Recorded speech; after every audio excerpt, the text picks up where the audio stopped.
Alright, this is Mr. Gillum, and today we're going to learn a little more about combining like terms in the distributive property. But what we're going to do is we're going to do a little practice with fractions. We're going to add one more little step of difficulty in here. We're going to change what used to be just whole numbers, and we're going to throw in some fractions as well.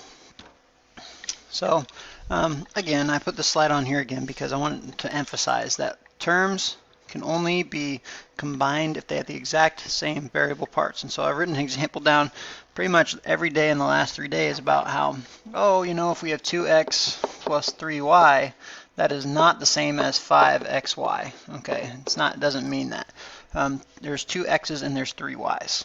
Okay, and we also talked about, like, even if it was like 2x to the third plus 4x squared, those are not like terms because the variable parts are not exactly the same. Okay, x cubes and x squareds are different things. So these also would not equal to 6x to the fifth. Okay, that's not, they're two separate things. Okay, that variable means a different thing. So those are like terms that have to have the exact same variable parts. Okay, we talked about the number of terms. So for instance, if I had 3x plus 4y plus 5z plus 2, even though there are just 3 operations, there are 4 terms. Positive 3x, we don't see the positive there, but it's there. The 4y, positive. The 5, that is, or the 5z, sorry, that is positive, and the 2, that is positive. Okay. And then we talked about the distributive property and how it works forwards and backwards, multiplication or division. We could have 2 times 2x minus 1 and distribute forwards. So we would have 2x twice, making 4x, and subtract 1 twice, meaning subtract 2. Or we could do it the other way around. If I had 6x plus 9, I see that they have a greatest common factor of 3. So 3 would be distributed out, and inside would be left with a 2x plus 3. All right. So the distributive properties is really what we're emphasizing today, as well as combining the like terms. But we're going to add that one step of difficulty, and that is the fractions. Okay, now we have done fractions at the beginning of the year. In fact, we spent a long time on fractions.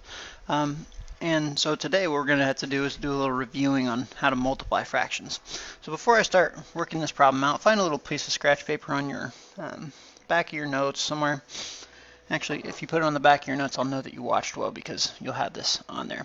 So let's just talk about real quick with multiplying fractions.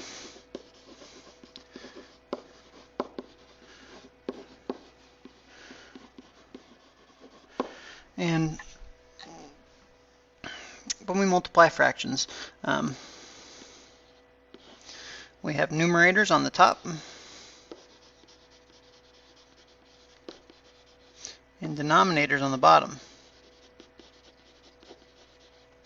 And so the nice thing about multiplying fractions, if you reduce, reduce, cross reduce, is that you will not have to reduce anything at the end. And so the first thing I want you to check always when you're before you begin to multiply is reduce. Okay, and that is above and below.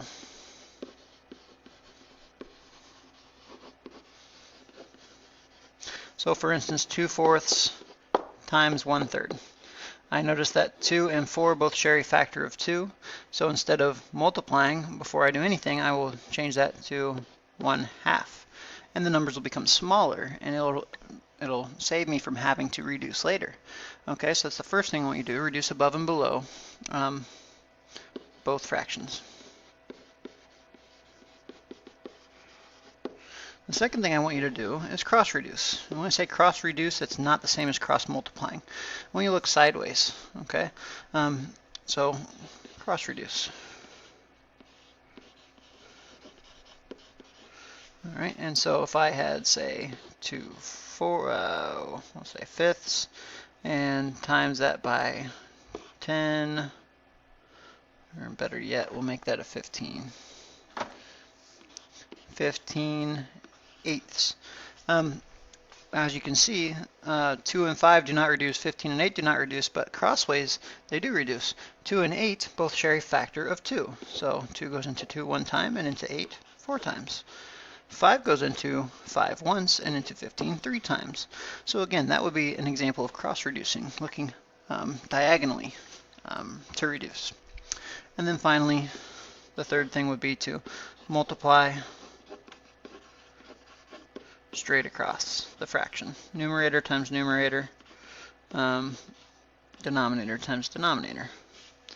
So, for example, if we had 2/3 times 5/7, we would multiply straight across. There's no reducing, no cross-reducing to do. 10/21. We're just going to go straight across, all right?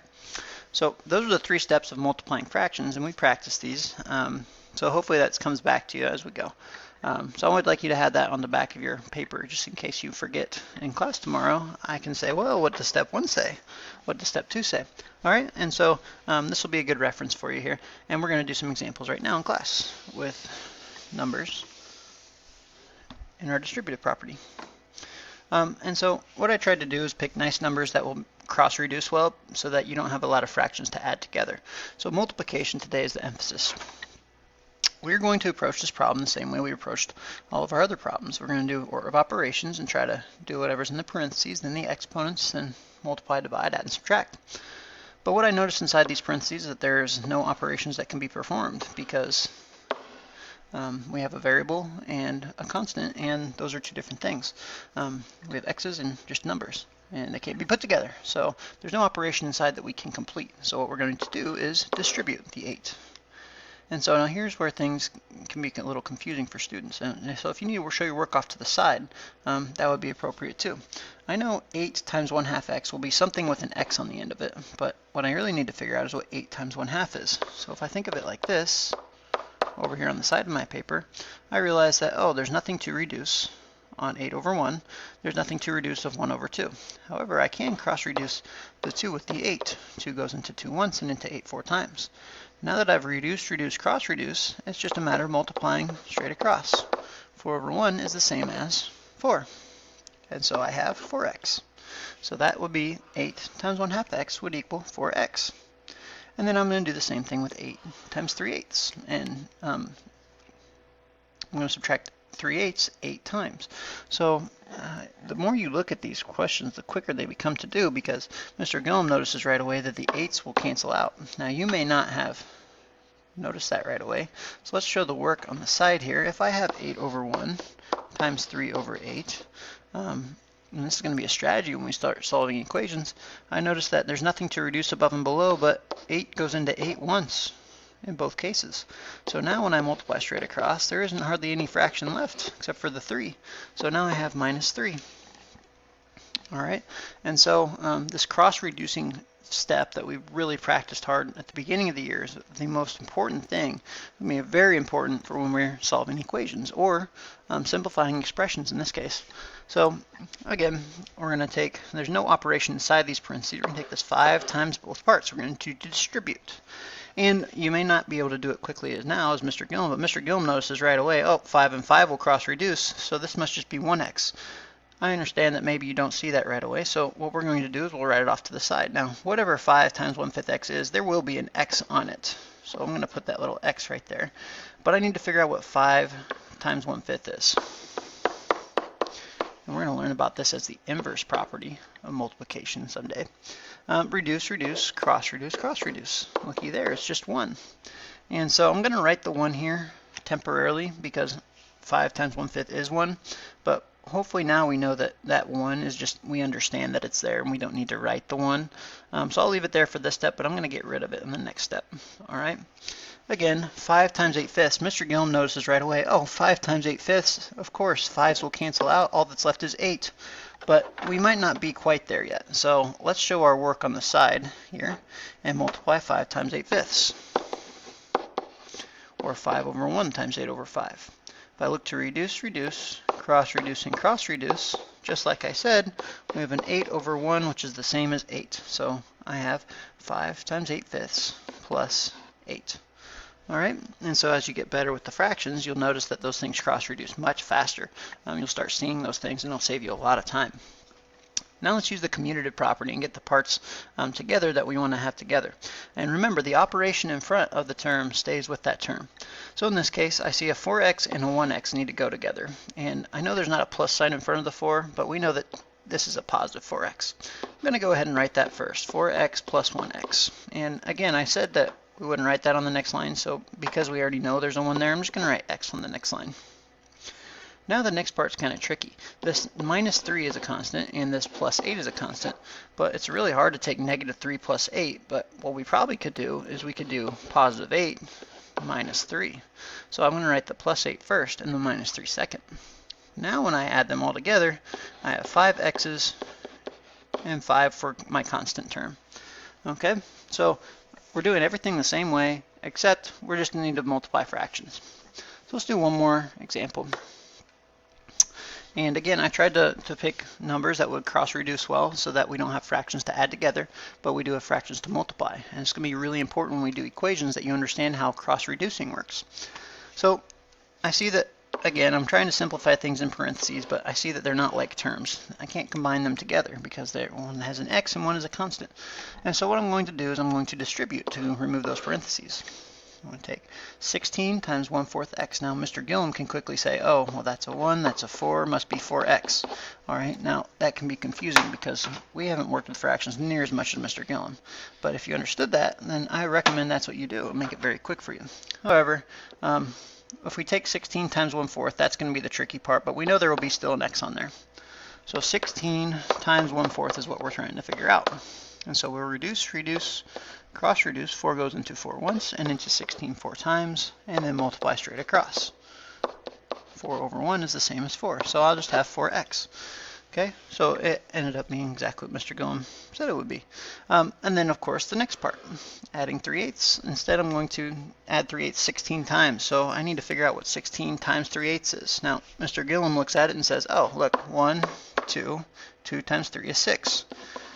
Okay, I see that right away. Now, we are still getting there. I don't know that we can do that yet. So let's show the work here. 16 times 3/8. I will reduce, reduce, cross-reduce. 8 goes into 8 once and into 16 twice. And 2 times 3 is 6 over 1. 1 times 1 is 1, which is 6. So again, there's the 6. So again, Mr. Gillum says, oh, okay, well, I see that the 2 will cancel with the 10. 5 times 1 is 5, so the next term must be 5x. However, again, that might not be that easy for a student just learning how to do combining like terms. So let's show our work here. If I'm going to take 10 times 1/2 x, I know that it's going to be something with an x on the end of it. So let's try to figure out what 10 times 1/2 is. I'll put the 10 over 1 because 10 divided by 1 is still 10. And we'll reduce, reduce, cross-reduce, and cross-reduce. 5 times 1 equals 5, and 1 times 1 equals 1. 5 over 1, which is 5. So, like I said before, there's your 5x. And again, Mr. Gillum might notice, oh, 10 times 4/5, that'll change to 1, that'll change to 2. 2 times 4 is 8. Boom, boom. But again, we're still learning. We're just beginning. So that might not be that clear. We're going to actually multiply the whole thing out and show all of our steps on the side. 10 times 4/5 is the same as 10 over 1 times 4 over 5. 5 goes into 5 once and into 10 twice. 2 times 4 is 8 over 1, which is 8. So I know I have plus 8. Last but not least, we'll use the commutative property to put the terms together that we want to put together.